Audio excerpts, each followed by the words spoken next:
아멘. 영광의 박수를 주님께 돌립시다. 우리 주일학생들 같이 예배 드리고 있는데 예쁘게 한번 앉아봐요. 예쁘게. 야, 멋져요. 우리 주일학생들 예배 잘 드리라고 박수 한번 쳐줍시다. 아마 박수 받았으니까 박수값을 해야 되겠죠. 오늘 설교 제목을 한번 따라해 봅시다. 감사해야 할 이유가 있습니다. 감사절입니다. 우리가 감사해야 될 이유를 가지고 있는 사람들입니다. 어떤 청년이 교회에 이제 마음이 힘들어서 밤에 와서 혼자 철야를 하기 위해서 기도를 하고 있었습니다. 그런데 그 기도하는 모습을 보고 전도사님이 뒤에서 농담 삼아 한마디 하고 갔어요. 그 밤에 기도하면 귀신 나온다. 귀신 나오면 이 보혈의 찬송을 이렇게 불러야 된다고 이야기를 했어요. 이 청년도 이제 전도사님이 농담한 거라 설마 하고 있는데 그날 밤에 정말 귀신이 나타난 거예요. 이 당황한 청년이 찬송을 불러야 된다고 생각했는데 생각나는 찬송이 하나밖에 없었어요. 그래서 당황한 나머지 귀신을 보고 그렇게 찬송을 부렸어요. 당신은 사랑받기 위해 태어난, 이렇게 찬송을 했는데 귀신이 씩 웃으면서 그냥 가버리더라는 거예요. 그러면서 가면서 귀신이 찬송을 그렇게 또 다른 찬송을 부르고 가더라는 것이죠. 감사해요. 깨닫지 못했었는데, 그러면서 감사절이죠. 감사절은 감사를 깨달아라는 절기입니다. 감사절은 반드시 감사가 내 안에 무엇을 내가 감사할 것인가를 깨닫는 것이 은혜인 줄 믿습니다.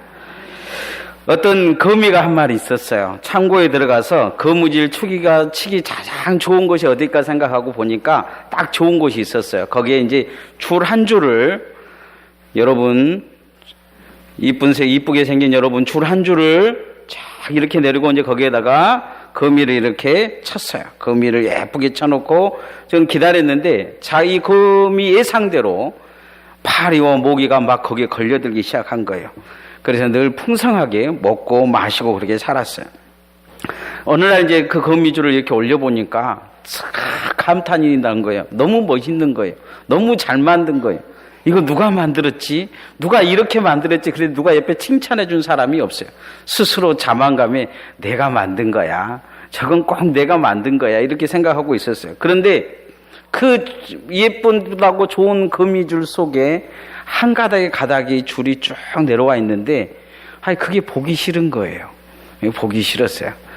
오늘 아침에도 어떤 분이 이 지게 앞에 있는 이 작대기 하나가 보기 싫어서 치웠다가 이 지게가 엎어진 일이 있었는데, 그런 것처럼 그게 보기가 싫은 거예요. 보기가 싫어서 그 줄을 끊어버리려고 마음을 먹었어요. 도대체 저 줄에는 한 마디 목이나 파리도 걸리지 않는데, 저걸 확 끊어버려야 되겠다 생각하고 올라가서 그냥 딱 끊어버렸어요. 끊는 그 순간에 무슨 생각이 들었냐면, 이 줄을 내가 처음에 쳤는데 하는 생각이 드는 거예요. 이미 늦었어요. 그리고 모든 거미줄이 폭삭 주저앉은 것이죠. 그때서 이 거미는 깨달았어요. 그게 가장 중요한 줄이라는 것이죠. 가장 기본이 되는 줄을 끊어버린 거죠. 절대 잊지 말아야 될 줄을 끊어버린 거예요. 우리가 이 절기를 지키는 주된 이유는 뭐냐면, 부활절이나 성령 강림주일이나 맥주감사주일이나 이 추수감사주일, 성탄절의 이 절기는 우리 신앙에서 절대로 끊어버리지만 안 될 그 신앙의 기본이 거기에 들어있어요. 특별히 추수감사주일은 우리가 왜 감사해야 되는지 하나님 앞에 그것을 다시 깨닫는 그 기본이 들어있는 걸 보게 됩니다. 추수감사주일은 이스라엘 절기 중에서 이 초막절, 장막절이라는 절기와 우리와 일치됩니다. 이 집에 나와가지고 이 초막을 짓고 사는 거죠. 이스라엘 백성들에게 왜 집에서 초막으로 끄집어 하나님 내셨느냐? 그들이 기억해야 될 것이 있다는 거예요. 기억해야 될 것은. 첫 번째, 우리가 이 초막절을 통해서 한 가지 기억해야 될 건 뭐냐? 하나님의 부르심을 기억하고 감사라는 것입니다. 부르심에 응답하는 것이 감사라는 거예요. 그래서 그 불러주신 하나님 앞에 나와서 감사라 이렇게 이야기하고 있어요. 우리도 오늘 이 부르심에 응답해야 될 줄 믿습니다. 그게 감사야. 따라합시다. 부르심에 응답하는 것이 감사입니다. 이스라엘이 초막절과 장막절을 지킬 때 언제 했느냐? 우리처럼 추수가 다 끝나면 마지막 이 절기에 초막을 짓고 7일간 보냈어요. 이 초막으로 불러내신 것이죠. 이 하나님께서 그들을 이 애굽의 종살이에서 이 불러내서 홍해를 가르게 하시고 광야에 가셔서 이제 그곳에부터 초막을 짓게 하신 것을 볼 수가 있습니다. 광야 생활을 기억하게 한 거죠. 이 초막으로 이제 나오면 이스라엘 사람들 보면 아파트에 반드시 베란다가 엄청나게 넓어요. 거기에 보면 초막 짓기 위한 것이죠. 초막절에 보면 거기에 다 초막을 짓고 다 밖으로 나와요. 아니면 정말 믿음이 좋은 사람들은 광야로 나가서 초막을 치워요. 거기는 뭐가 없냐면 냉장고도 없어요. 가스레인지도 없고 푹신한 침대도 없어요. 그냥 딱딱한 바닥이든지 아니면 추운 이 사막의 바닥에서 7일간을 보내야 돼요. 불편한 거죠. 불평이 있는 것입니다. 고통이 있는 거예요. 아픔이 있는 것입니다. 왜 그 초막으로 다시 그들을 불러냈겠습니까? 그런데 하나님은 뭐라고 말씀하셨냐면 성경 말씀에 보면 이 초막으로 불러내놓고 하나님이 하시는 말씀이 거기서 기뻐하고 즐거워하라 이야기하고 계세요.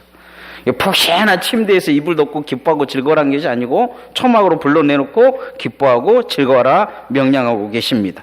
왜일까요? 거기서 한 가지 기뻐하고 즐거워하는 것은 푹신한 침대에서 푹신한 걸 즐거워하기보다는 하나님의 부름에 대해서 기뻐하고 즐거워하라는 것입니다. 하나님이 날 불러주시고 하나님이 날 구원하시고 하나님이 날 선택하신 것에 대해서 기뻐하고 즐거워하라는 것입니다. 내가 가지고 있는 모든 것, 내가 소유하고 내가 편히 사용했던 것, 내가 즐거워했던 것, 내가 정말로 바라고 원했던 것들도 다 내려놓고 그것이 중요한 것이 아니고 지금 인생에서 가장 중요한 것이 무엇이냐? 하나님이 날 불러주신 거라는 거예요. 하나님이 날 선택해 주신 거라는 거예요.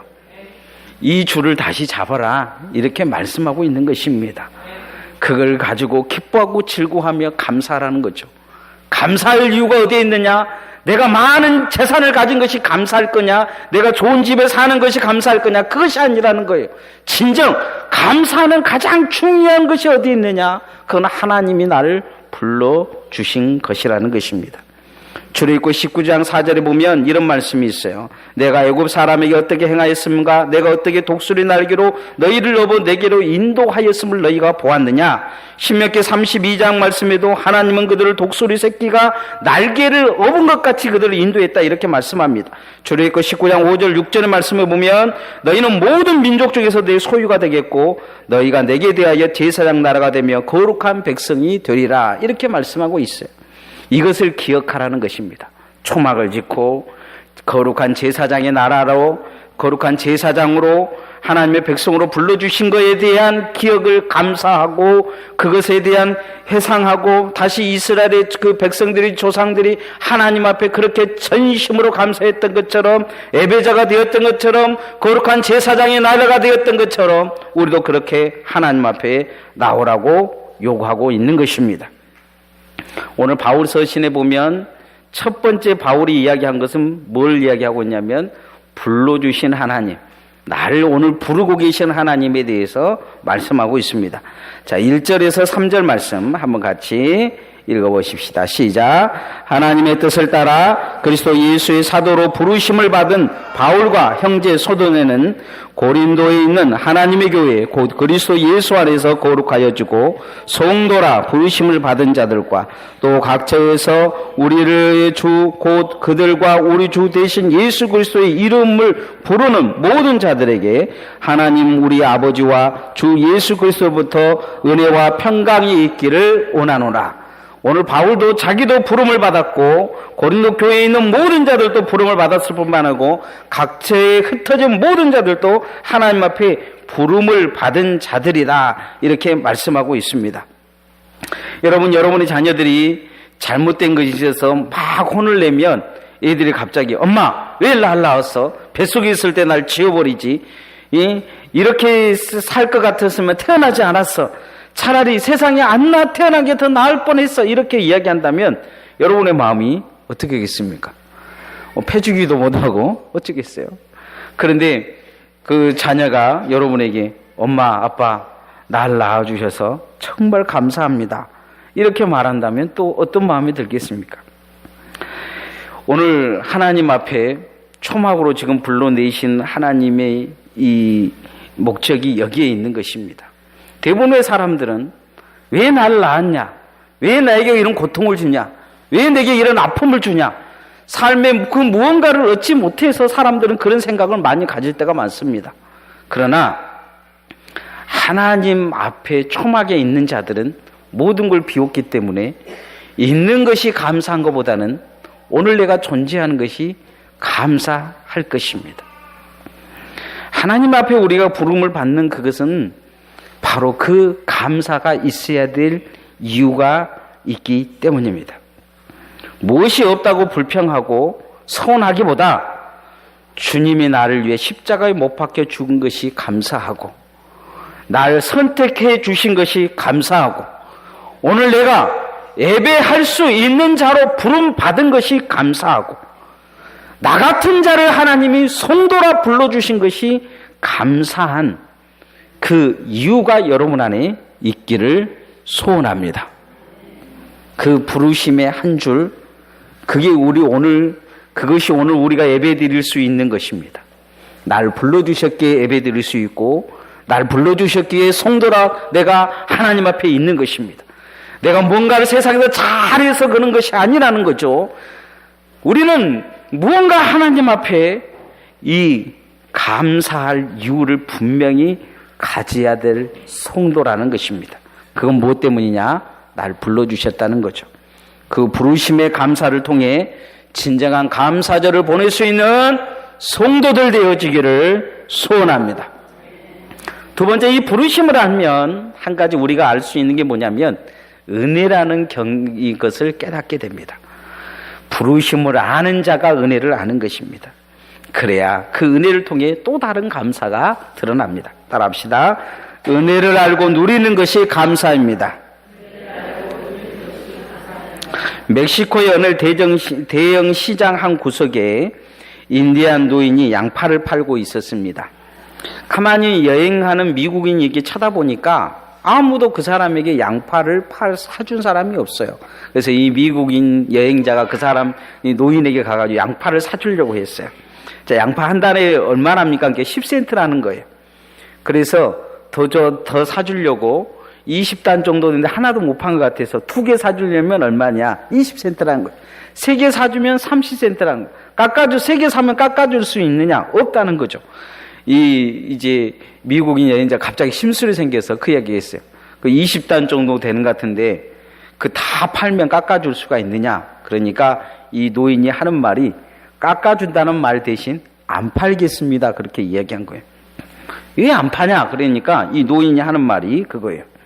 오늘 내가 이 시장에 와서 양파를 파는 것은 이 양파를 팔기 위한 것이 아니오. 내 사랑하는 친구들을 이 시장에 나와서 만날 수 있기 때문이요. 이 시장에 쏟아지는 따뜻한 햇볕을 오늘 내가 쬐기 위함이요. 또 이 시장을 통해서 긴 시간, 오늘 하루 이 시장을 통해서 행복을 느끼기 위한 것인데 양파 20단 당신에게 다 팔아먹어버리면 나는 집에 돌아가서 할 일이 없다는 거죠. 내가 오늘 누리고자 하는 모든 것을 다 뺏겨버리는데 내가 왜 당신에게 양파 20단을 한꺼번에 팔아야 되냐? 이렇게 이야기를 하는 것입니다. 이 미국인의 생각에는 어처구니 없는 이야기를 지금 하고 있는 거죠. 불쌍해서 양파 20단을 한꺼번에 사주겠다고 지금 이야기하고 있는데 이 노인은 다른 말을 지금 하고 있는 것입니다. 신앙생활도 마찬가지 아닐까 생각을 해봅니다. 오늘 우리가 예배 드리는 것이 찬송하는 것이 기도하는 것이 하나님께 복받기 위한 것에 대한 하나의 과정으로 그냥 생각된다면 그 신앙은 분명히 문제가 있을 것입니다. 이 노인의 삶에서 감사란 낱말을 쓴다면 어떻게 쓰겠습니까? 그 미국인 만나가지고 20단 한꺼번에 다 판 것이 감사한 사람 마음이라면 그 노인의 마음의 그 감사는 우리가 생각하는 기복적인 감사가 아닐까 생각을 합니다. 이 노인의 감사는 어떤 감사겠습니까? 20단을 가지고 건강한 몸으로 시장에 나올 수 있는 것이 감사요. 20단을 다 팔든지 팔지 못하든지 그 형제들을 만나는 것이 감사요. 그 시장에서 따뜻한 햇볕을 쬐일 수 있는 것이 감사요. 그리고 그 시장 안에서 그렇게 살아가는 행복을 누리는 것이 감사일 것입니다. 저는 우리 성도들의 신앙생활이 이런 신앙생활 되어지기를 소원합니다. 하나님 앞에 나와 있는 것이 감사요. 말씀을 듣는 것이 행복이 되어지고, 기도하는 것이 행복이 되어지고, 찬송하는 것이 행복되어질 수 있는, 그리고 여러분 밥을 짓는 것도 행복하고 밥을 나눠 먹는 것도 같이 행복할 수 있는 그 행복이 여러분에게 주어지는 은혜가 나타나기를 소원합니다. 그게 감사한 마음이 아닐까요? 그것을 뭐라 그러냐면 우리가 성경에 은혜라고 말씀합니다. 많이 한꺼번에 받아서가 은혜가 아니요. 날마다 우리의 인생을 하나님 앞에 영유하며 하나님과 함께 하는 것을 은혜라고 합니다. 오늘 바울 사도는 고린도 교인들에게 이 은혜를 말하고 있습니다. 자, 4절 5절 말씀 한번 같이 읽어봅시다. 시작. 그리스도 예수 안에서 너에게 주신 하나님의 은혜로 말미암아 내가 너희를 위하여 항상 하나님께 감사하노니 이는 너희가 그 안에서 모든 일, 그 모든 언변과 모든 지식에 풍족함으로. 오늘 성경 말씀에 보면 항상 4절에 보면 하나님의 은혜로 말미암아 내가 너희를 위하여 항상 하나님께 감사한다 이렇게 말씀하고 있어요. 이 고린도 교회를 서를 쭉 고린도 전후서를 읽어보면 고린도 교회가 어떤 교회입니까? 분쟁이 있는 교회예요. 바울 사도가 머리 골치 아파하는 교회란 말이죠. 바울 사도가 사도라고 하기보다는 네가 뭔 사도라고 이렇게 이야기한 교회예요. 바울 사도를 뒤에서 가장 많이 욕한 교회가 어떤 교회냐? 이 고린도 교회. 항상 문제가 있고 항상 뭔가 이 바울 사도의 마음속에 가시 같은 것을 찔러내는 교회가 이 교회에 있단 말이죠. 빌립보 교회나 데살로니가 교회처럼 그런 교회였다면 이런 말을 항상 감사한다는 말을 썼다면 좀 이해나 되죠. 그런데 고린도 교회에게 지금 뭐라고 이야기하고 있냐면 항상 감사하다 이렇게 말하고 있어요. 고린도 교인들이 잘해서가 아니고 고린도 교회를 조금만 읽어가 보면 이 감사가 되게 역설적이라는 것을 알게 됩니다. 이유는 뭡니까? 그 안에 하나님의 은혜가 그래도 있음을 통해서 그 은혜를 누림을 통해 교회가 존재하는 그 자체가 감사하다는 것입니다. 우리도 다른 사람과 비교해보면 상대적으로 그래 나는 저 사람보다 조금 나은 생각이 있다면 사람들의 마음에 불평이 있을 것입니다. 내가 좀 나은데, 내가 좀 열심히 하는데, 내가 좀 최선을 다하는데 왜 저 사람은 저렇게 안 하지 하면 그 마음에 불평과 불만이 있을 가능성이 있습니다. 그런데 하나님 앞에 우리를 보면 우리는 되게 철없는 개구장이일 가능성이 많습니다. 철없는 개구장이들을 보면 이 물웅덩이가 있으면 반드시 물웅덩이를 피해가기보다 물웅덩이를 한번 짚고 갑니다. 요즘은 이제 우리 아들들이 커서 이제 중학생들이 되다 보니까 물웅덩이를 지나가지 않았는데 초등학교 때는 물웅덩이가 있으면 반드시 거기에다 발을 담궈보는 것을 제가 봤습니다. 온몸에 옷이 막 진흙탕이 되고 징창이 되어도 그런 모습이 든 것을 보게 돼요. 그런데 제가 혼을 내지만은 이 아이들에 대해서 한 번도 배기 싫다는 생각을 해본 적이 없습니다. 왜냐하면 내 아들이기 때문입니다. 사도 바울의 마음이 이런 마음이 아니었을까 그런 생각을 해봅니다. 사도 바울의 마음에 은혜가 있는 것입니다. 그리고 그 고린도 교인들도 지금 은혜를 누리고 있는 것이 감사하다는 것입니다. 오늘 우리가 무엇이기보다 하나님 앞에 있는 것을 감사할 수 있는 그런 은혜가 여러분에게 있기를 소원합니다. 하박국서에 보면 하박국 선지자는 마지막에 그렇게 찬송을 해요. 아무것도 없어도 아무것도 아니어도 하나님 앞에 지금 존재한 그것이 감사하다는 것. 처음에 하박국에 시작할 때 이 선지자는 하나님 앞에 막 삿대질하고 이 망대에 올라가서 막 삿대질하는 그런 고약한 선지자였어요. 그러나 이 선지자가 하나님의 은혜와 하나님의 마음을 알아가면서 점점 낮아지며 나중에 그 무엇이보다 은혜를 알고 누리는 것이 감사한 것을 알게 됩니다. 오늘 찬송할 수 있는 은혜, 기도할 수 있는 은혜, 하나님 앞에 예배할 수 있는 은혜, 이것을 누리고 사시고 그 신앙으로 행복하기를 소원합니다. 그러면 여러분 안에 진정한 감사가 우러나게 될 것입니다. 마지막 세 번째, 이 하나님 앞에 부르심과 은혜를 하면 신앙은 반드시 어떻게 되냐? 견고해집니다. 믿음이 견고해진다는 거죠. 견고한 믿음은 반드시 감사로 다시 드러나게 됩니다. 따라합시다. 견고한 믿음으로 사는 것이 감사입니다. 어떤 할머니가 서울에 있는 손자들이 시골에 와서 일주일이나 보낸다고 하니까 혼자 있던 할머니가 너무 감사해서 그날 주일날 와가지고 감사한금 5만 원 했습니다. 정말 이제 서울에 있는 손자들이 와서 보냈는데 한 3일 있다가 이 손자들이 바쁜 일이 있다고 갑자기 서울로 다시 간다는 거예요. 그래서 어서 가라 하면서 보내놓고 그 다음 주에 손자들이 3일만 있게 해준 걸 감사해서 10만 원을 드렸다고 합니다. 이게 사람의 마음입니다. 감사의 마음 속에는 반대편에는 반드시 불평과 불만이 놓여져 있습니다. 처음에는 아무리 감사해도 시간이 지나면 그것이 다시 불평과 불만으로 뒤집어지는 것을 볼 수가 있는 것을 보게 됩니다. 오늘 고린도 교인들을 보면 바울서는 불평해야 됩니다. 그런데 감사하고 있는 모습을 보여줍니다. 왜냐하면 그 불평의 마음에 불평을 보내면 더 불평할 것 같으니까 감사를 먼저 보내는 것입니다. 감사촌이라는 마을과 불평촌이라는 두 마을이 있었습니다.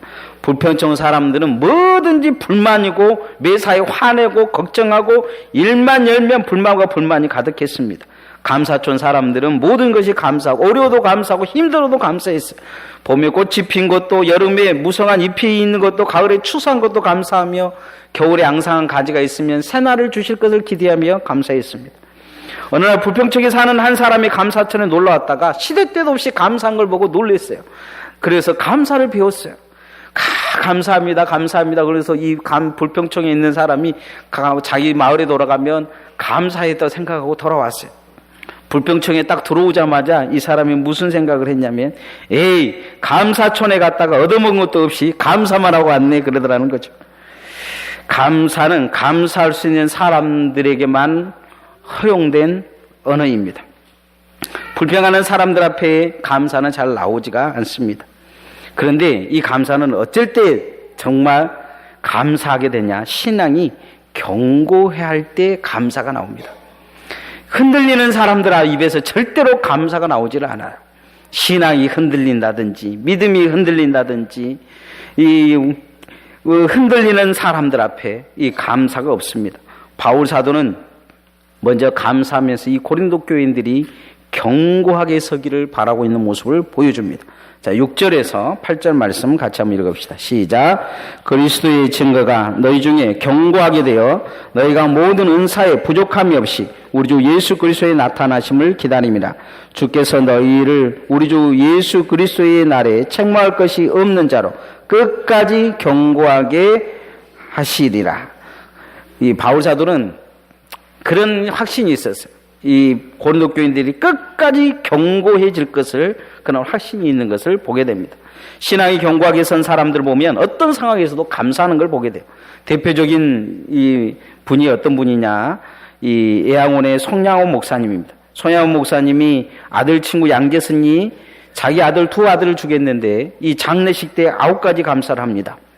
자기 같은 주인의 혈통에서 순교자 자식이 난 거, 그런 보배 같은 자식들을 준 거, 6남매 중 이 두 아들을 순교자로 바친 거, 그리고 이 6남매 중 이 맏아들과 둘째 아들, 그 가장 귀한 아들들, 존귀한 아들들을 바칠 수 있는 거, 미국으로 보내려 했는데 더 좋은 천국으로 보낸 거, 아들 죽인 사람을 회개시켜 아들 삼은 거, 아들을 뒤따라 무수한 천국 열매, 이 신앙을 본받을 사람들의 순교자가 설 것에 대해서 감사하고, 이것을 자기 자신이 믿음으로 이길 수 있는 것에서 감사했습니다.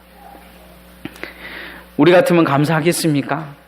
아마 밤을 새지 못하고 마음에 분을 거고 이를 갈 상황이 아닙니까? 그런데 흔들리지 않는 그 믿음으로 감사합니다. 그게 마지막 결론이 그거예요. 역경을 신앙으로 이길 수 있는 것에 감사했다. 이렇게 이야기합니다. 얼마나 견고한 신앙입니까? 우리도 이 감사절에 이 견고한 신앙으로 서기를 소원합니다. 감사할 수 있다는 것은 견고한 것입니다. 믿음이 견고한 것입니다. 어떤 상황에서도 믿음의 그 견고함으로 감사함으로 섬을 통해서 여러분의 믿음이 더 굳건히 서서 여러분 뒤따오는 사람들을 견고케 하는 역사가 나타나기를 소원합니다. 이 말씀의 결론을 맺으면 오늘 우리 신앙은 감사할 이유를 가지고 있습니다. 그 이유는 뭐냐? 무엇이 있어서 없어서가 문제가 아니고 불러주신 것 하나만이라도 감사하다는 거예요.